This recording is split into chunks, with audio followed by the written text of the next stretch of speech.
Good afternoon. Today we will talk a little about good health and well-being, as well as its importance, its objectives, and how it influences around the world.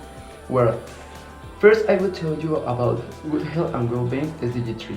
It is a set of objectives that seek to guarantee and protect health and well-being globally at all stages of life. The goal addresses all major health priorities including reproductive, maternal and child health, communicable, non-communicable, and environmental diseases. Universal health coverage and allow access for all to safe, effective, quality, and affordable medicines and vaccines. In other words, they designed this with the objective to reduce and control the causes that have been provoking deaths or that generate some danger in our health. And with this, thinking ahead, create or have community that will be happy and with a good quality life.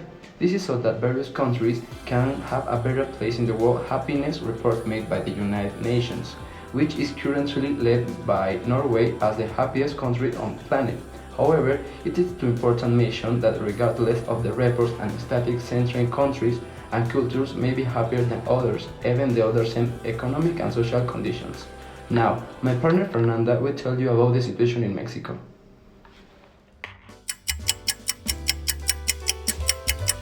Now, you may wonder, how is the situation in Mexico? Mexico has made great strides in terms of improving the quality of life for its citizens. I'm not very attached to these issues. However, I can say that Mexico is below the average in terms of incomes, jobs, education, environmental equality, security, among others, comparing it with the ODEC. So, it is important that Mexico has to start a remarkable change. Let's take a closer look at this. A good education is important to find a good job.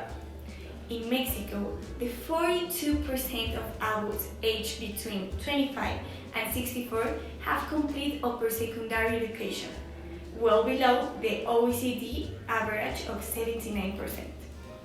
In terms of health, life expectancy at birth in Mexico is around 75 years, 6 years less than the OECD average of 81 years.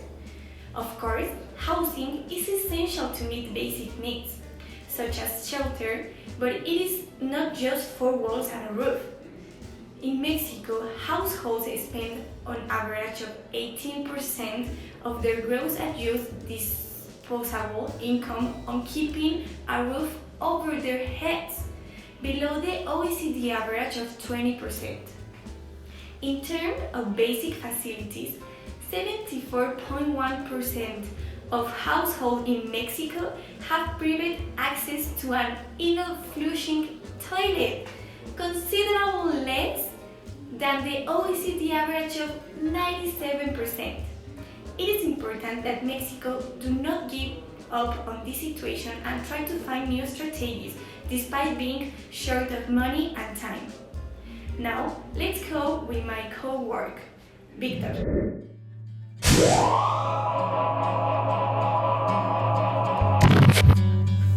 Hi, my name is Victor Roque.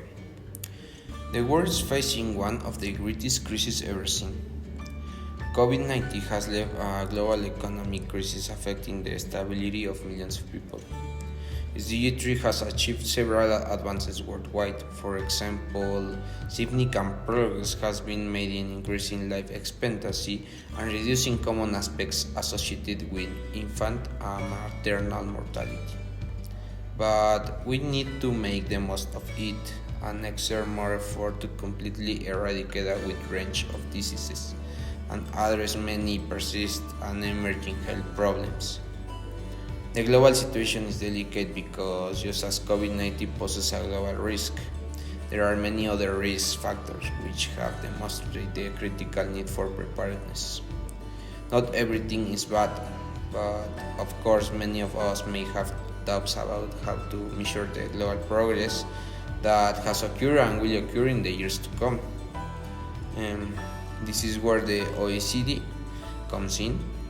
They have been working on creating an appropriate way to make metrics with which it is possible to compare and analyze the results obtained thanks to the joint work of all, but not only the objectives of the SDGs. For example, There is a remarkable initiative on your part to estimate the index for better life that covers 11 relevant aspects that affect well-being: housing, incomes, work, community, education, environment, civic engagement, health, life satisfaction, security, and balanced work-life. In my opinion, these happiness indices are very important because they give us the ability to observe that good cues have direct repercussion on us and on how we feel. Thank you.